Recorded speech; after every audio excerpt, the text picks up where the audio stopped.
You're listening to Titans of the Trades. I'm your host, Ryan Englin, author of Hire Better People Faster and creator of the CoreFit hiring system, a proven process to help growing companies attract and retain only the best. I'm on a mission to revolutionize the perception of the trades and elevate it to new heights. After growing up in a blue-collar family, my passion for making the trades cool again runs deep. If you're a titan in the industry and want to be on my show, stick around until the end and I'll reveal how you can be my next guest.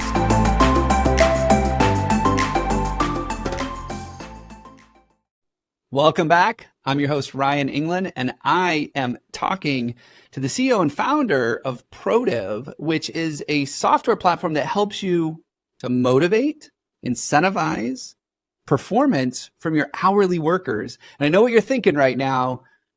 It's hard to motivate people these days, but Michael Fortinberry, he's going to help us with that. Michael, welcome to the show. Hey, Ryan, I really appreciate it. Thanks for having us on today and look forward to sharing with you what we do. So tell me about this myth that we're going to shatter today. First, tell me what that is, and then. Yeah, I mean, I think we all probably had hourly jobs at some point in our life, and we probably hire and onboard and retain a lot of hourly people in our careers today in the industry. You probably remember, right? You're working and you get paid by the hour, and if you do better or worse, you don't really get paid any different. So if I'm boxing the groceries or whatever, right, and if I just do it faster, nobody's paying me more for that. Mm-hmm. And the reality is it's because we've never correctly linked the right incentives to performance. And hourly pay, it was a challenging model through which to pay people. And I think we've learned how to turn that on its head and actually create motivation, engagement, enthusiasm through the right incentives for crews, even if they're paid straight by the hour. So we haven't done this mostly because I think that especially in the blue collar space, we don't like change. And sometimes we just don't want to do it different, right? We do it the way we've always done it.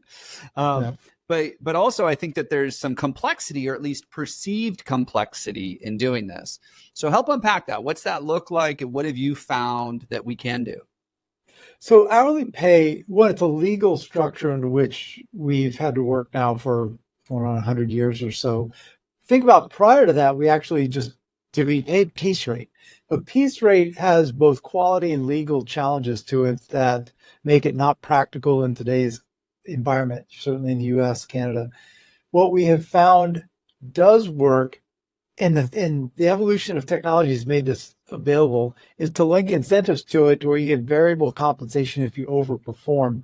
We really couldn't do this, though, until we got digital time tracking.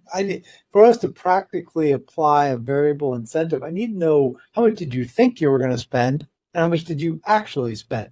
So the advent of digital time tracking, whether you're on QuickBooks Time or Java or ClockChart or Busy, it doesn't really matter. The fact is you're collecting time data on a per job basis digitally, so we can have a budget and we can have actual. Now we've got an opportunity to reward on the delta between those. And how do those rewards work? Like, what does it look like, practically speaking? Yeah, so we started this in our own construction company originally began with some cabinet installations, and our crews were taking about 10 hours or so to install this cabinets, these multifamily renovations we were doing. Needed it done in 8. So we started basically giving them a chance to earn 10 hours of pay for doing it in 8 hours because it was better for our schedule. I budgeted 10, so that was my bid. It turns out they can do it in about 6.5 when they're paid for the full 10. So I don't know, maybe I'm a bad manager, but it really, what we did was we unlocked their brain. And Ryan, I think that's the key, is you want to get your crew to bring their brain to work. When they start to communicate different, when they start to work as a team better, they want to finish the job right the first time, and they want to not waste time. When they start to think like that, that's when you're getting the right behavior changes that get us off job sites ahead of schedule. Oh, I love that. You've heard the great game of business, and yes, we've talked about ways to incentivize and motivate people, and there's a lot of opportunities. And I love what you say, we get them to bring their brain to work. I truly believe that, and I've seen it happen where you've got someone who is, you've got a project that's wrapping up and you're 2 points over budget, and you're like, hey, is there a way I can motivate these guys to bring the budget back in? And we had a client that the VP said, hey, here's the deal. I'll shave my head if you guys can bring it just back to budget. They beat budget by 4 points. Like they rallied around the idea that they were going to get to see him. I love it. The barber had a good day. Yeah. And it was, and it wasn't even financial, right? Like that's the thing. Like it's crazy what you can motivate people if you just bring your brain to work and just think about it. So I like where you're going there because it's about creating an incentive, right? I need a reason to do something different. Yeah. What we've done is take the idea that they like to make more money, right? Bob comes in and says, hey, boss, can I get a raise? Now, I know that if I give Bob the raise, if I take it from $25 to $26 an hour, I don't really get anything different from Bob. It's the same Bob as it was yesterday. However, if I give Bob a chance to perform different, to go to $27 or $30, great, because he's performing different. I get something in return from that as the owner. So the goal to the incentive structure is to create a way for them to fund their own raises effectively and show them what that's worth. We've done that by presenting it to them right on their phone. We give them visibility to job budgets and the ability to set goals as a crew or individually, and they can see what they're doing against that. So they think they've got 100 hours to do something. What can you make in bonus if you get it done in 90? How much of that am I going to share back with my crew if they can help me to bring my costs down on a particular job? We found that's very empowering, and really workers lean into it once they get those dollars in their head. Yeah, I've seen something similar, but not at the individual level. I've seen it done at the project level. Hey, if you beat this project by X, I'll share a percentage of it with you. Or once the company achieves this certain net income for the year, anything over that, I'll share with you globally. But that doesn't allow your rock stars to really come up into the organization. You'll be able to identify who's the one that's really performing well. And I often find that you're going to have some slackers that are going to win. Of course. And the other people are going to resent them. And so you're probably never able to get the productivity that you want out of it because of that. So I love the individuality of it. Here's my question. Here's what I'm thinking as a business owner. Okay, great. So you budgeted 10. They used to take 10. Now they can do it in 6.5. What corners did they have to cut, Michael? There's no way they did it in 6.5 and still delivered the quality product that our customers expect. How do you overcome that? I think this is the number one question we get is what about quality? And it's actually not that hard to solve for that side of the equation. If they don't do the job right, they have to go back and fix it, and they're not earning their bonus. You have to do both. And because they can see the bonus amount on their phone, it's different when it's a theoretical bonus. It's very different than they can see it. If that crew knows they've got $500 coming, that individual worker knows I've got $275 on my paycheck on Friday, but I have to do this right. Then they begin to think different, because if they have to go fix it, they just cost themselves money. We're getting them to feel the same way we feel as owners, that this is my money. Don't waste it. Do it right the first time. Don't have to go back and fix it. Rework kills us as an industry. Contractors, we've all suffered it, right? Didn't do something right. Got to go fix it. Usually, honestly, if I have to go do a job, I'll go back. I probably just broke even on the job. If I have to go back twice, I'm losing money. Yeah. We need to get the workers to feel that way. I actually have a carpenter on tape, on video, saying the quiet part out loud, where he said, my approach to quality changed because it cost me too much money to go back now.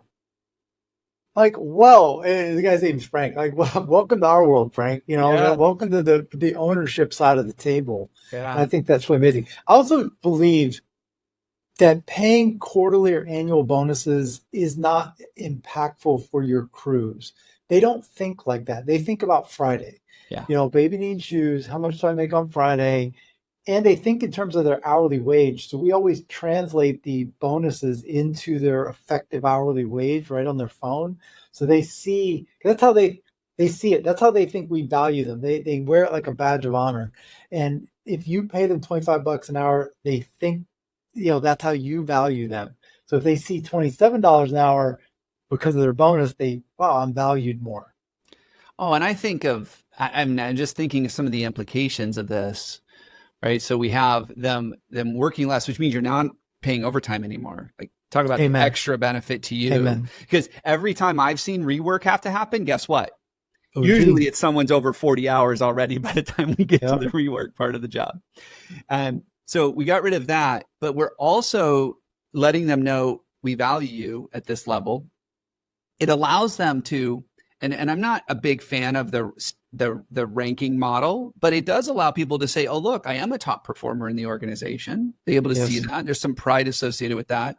But then I think the other part of it too is now when Joe across the street offers him $1 more an hour than what his agreed upon salary is, like you're paying him 22, but his effective is 27 because he's like, dude, yes, you got to beat 27. And the guy's like, I can't do that. Yes. There's no way those guys are paying you 27. Like, check out my phone.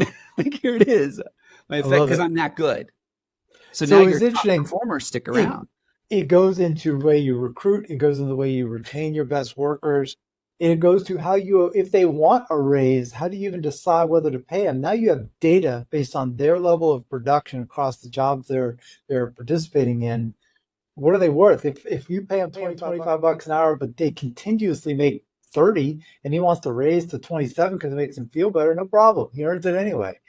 So it really does change the dynamic. In our own company, when you come in to interview, if you're coming in to be a painter or a tile or floor, different trades we hire for, our first conversation is about performance pay because I'm the greatest carpenter ever. You should pay me $40 an hour. Well, we're going to find out, because here our best carpenters make 50.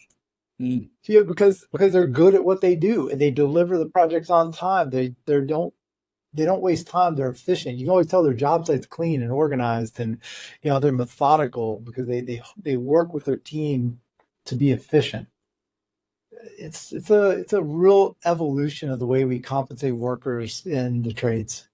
I love it. I believe that. So this is my little soapbox. This is my myth that I want to believe.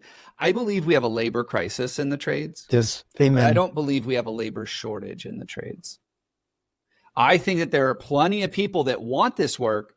They just don't want to work for the same crappy company that their dad worked for. They don't want to be treated the same way. They want to know that they have control over, a lot of construction companies, there's not a lot of places to move. So you can't really make more money. So the only way to make more money is to go work for someone else who's paying more money. But what you're doing is you're saying, hey, we're going to transform the way the industry is perceived, the way they're doing things, and show people if you really are that good, you really can make that much. You're not going to be stuck. There's not going to be these glass ceilings. We're not going to be treating people poorly or not motivating them. That's one of the things I see happens all the time. The carrot and stick model does not exist in the construction world. It's the stick model. Yeah, you're all introducing the carrot. We're all carrot. This is all upside. We don't. If a job goes long, people ask us, what happens if the job goes over? That happens. Look, it's real life. It's construction. Your jobs are going to sometimes go over. And the difference is right now your team doesn't care if your job goes over. I'm going to get them to care that the job goes. They don't want it to go over. It still will sometimes. And here's a funny side thing that happens, Ryan. If you make a mistake as the owner and you don't order some materials and they're not at the job site when they're supposed to be, now your team is pissed at you. Now they're calling you on the phone like, boss, get your act together. What are you doing? You're costing us money. Love that. It seems a little funny, but it's a hard conversation because the tables have been turned a bit. We think that's a good thing. We think that those are hard conversations that need to happen, whether it's estimating, procurement, culture, team, permitting, whatever the things are that are limiting you in success. Solve for that, because now you're going to have all 30 guys in your company, all 12 guys in your company caring about that instead of just management team. Yeah. We think that's powerful. I absolutely agree. And you're treating people like people now. You're valuing them for their skills, their abilities, their behaviors. You're valuing the whole person, not just valuing the set of hands. Yeah, it's the brain and the back. And I think that's one of the things that the industry is going to have to wake up to and change is stop calling them the hands. Right? Just stop thinking of them as you're a set of hands. You're not valued to me as a person. I don't really care about your brain. I just want your work. I want your production. And you're saying there's a different way to do it. And I love that you're motivating through something that they all want. mean, when you said don't do quarterly, one of the first questions I ask new clients is, hey, do you guys pay weekly or biweekly? And I'm like, who pays biweekly? I'm like, exactly. You pay weekly. Why? Because these guys think, I know that in the next 7 days, I have this much money, this much time to spend this much money. So that's my paycheck. They're not thinking 2 weeks. They sure as hell aren't thinking 90 days. Yeah, you give them that Christmas bonus. Honestly, it's nice that you do that, but it does nothing to change behavior on a Tuesday in April. Like, it just doesn't. And so it's nice that you do that, but you understand where it's coming from is profit. We believe the right thesis is to build a bonus program out of your labor budget, because that makes somewhat control. That's what you plan to spend. So let's lean into that labor budget and see if we can compress it. We know definitively that there is more spend on labor than there has to be. We know they have another gear, because if we're standing there watching them or doing it ourselves, we know what the productivity could be. We look at our best crews and we know what the productivity could be. The trick is to get that group in the middle to raise their game. The group at the bottom is always your group at the bottom. If you got 12 guys on the team, you can probably do the same work with 10. Yeah. Just take your 10 best, incentivize them to overperform, and you'll probably get the same work done. And that's a mindset that I see that does have to shift in the industry is sometimes people are rewarded for the amount of time it takes them to complete the job. It's like, oh, you work 60 hours a week? Well, you must really care and you must really be putting in a lot of effort. So we're going to pay you more money. No. There's so much inefficiencies built in there. Rewarding people, like you said, you were originally rewarding those guys to take 10 hours to install the cabinets, but now you found out they can do it in 6. So why not reward them the same? But now you can move on to another job and get a job and a half done in a day instead of one job done in a day.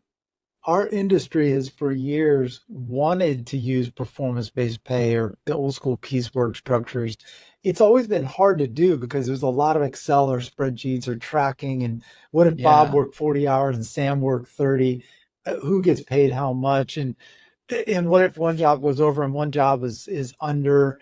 How do I cover different pay periods and different pay rates? And all of that is easy for the software, really hard to do manually. And that's why a lot of people tried it manually and struggled with the software. Just choose that stuff up and it's simple. So let's talk about that for a minute, because here's what I'm thinking. Yeah. Michael, I love this. This sounds amazing. This is awesome. If I'm a business owner, if I'm a contractor right now, I'm sitting here thinking, I'd love to do this.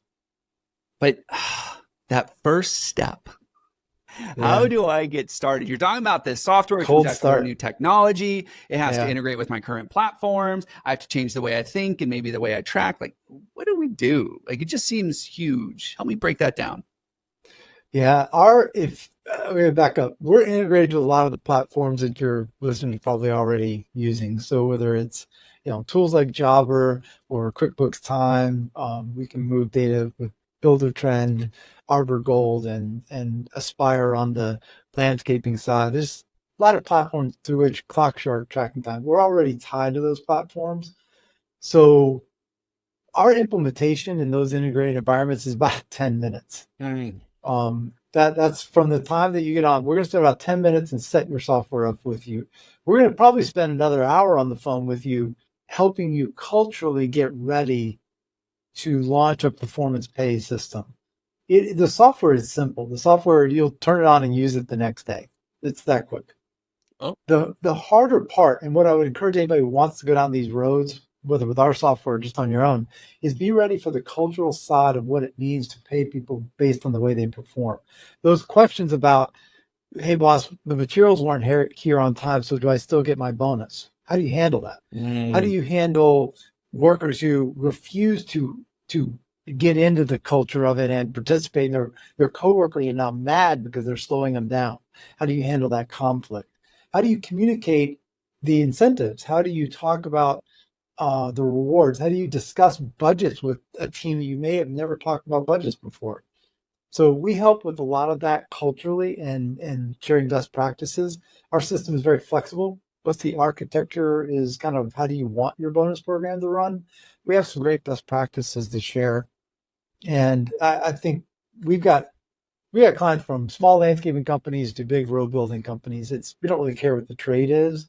I suspect that we can help folks who want to tackle this. So what I just heard, I'm just going to sum up what I just heard. So if you are interested in doing this And I don't know, I'm sure you have a competitor or two out there. There's probably other companies that do it, but you're the first one I know of, right? Yeah, not really. So what I heard was, regardless of where I'm at, regardless of how complex this is, regardless of what tech stack I'm using right now, the technology I have in my business, regardless of all that, if this is something I want to explore, the first step is an easy one. Yeah, reach out to Protiv. Yeah, look, talk to us is step one.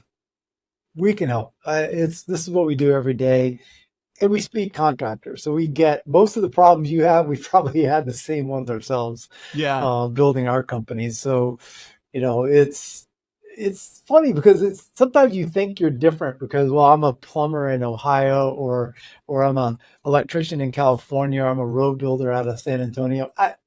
I get it, but we all have hourly workers. We have budgets, right, that we want to attack. And if all you have is time and materials and your cost plus, okay, you probably don't need my software. But for the rest of us who aren't so blessed, who have to give fixed bids, this is something that can really make a difference. And I hope we can be of service to them. Yeah. Well, tell me about that. So how do people learn more about Protiv? How do they learn more about the opportunity here, how you can support them, how you can help them? How do they get a hold of you? Yeah, Protiv.com is our website, Protiv. I'm Michael at Protiv.com. Super easy. You just email me directly if you want. Our system's pretty straightforward. It's $12 a work a month. We'll everybody give me a call on this. We'll do the first month for free. Let them give it a try. Again, we need about an hour usually to get people set up. I love it. Big part is the culture step. When you're ready for that kind of that move in your company, this is a tool you can use to facilitate what I think a lot of what you try and teach people to do today in the deeper elements of their culture. We're a part of that equation. Well, I mean, that's why you're on the show, right? Like I see this as an opportunity to not only support the people we work with, but anybody in the industry. I do think that we need to see some changes in the industry. We need to see some changes globally. I'm not going to do it by myself. You're not going to do it by myself. We're going to have to hook up, lock arms, and go do it together, and bring the people, the change agents with us. And I think what you're doing here by showing people how much you really value them, people want to feel valued. And you're saying, hey, if you want to be valued more, no problem. Here's your path to do it. Whereas what most companies are doing today is like, I don't know, if I get a job that's really rich, maybe I'll pay you a little bit more. But you're actually saying, I can value you today.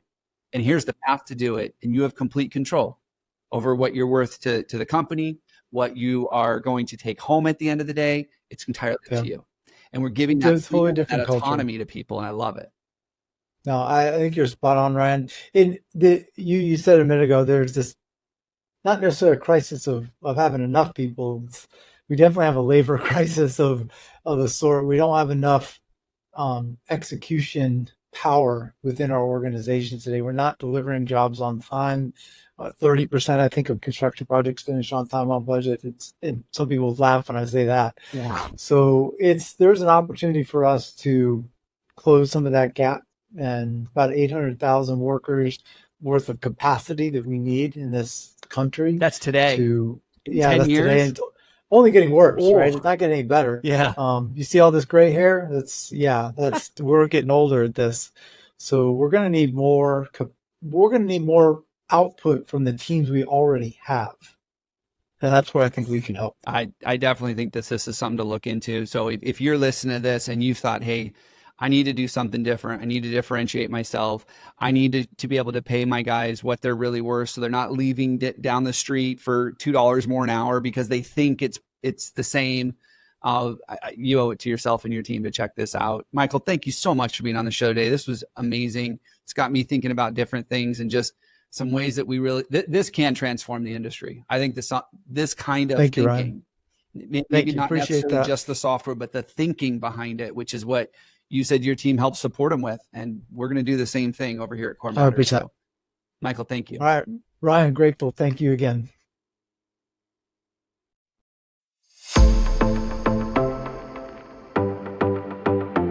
Ryan Englin here.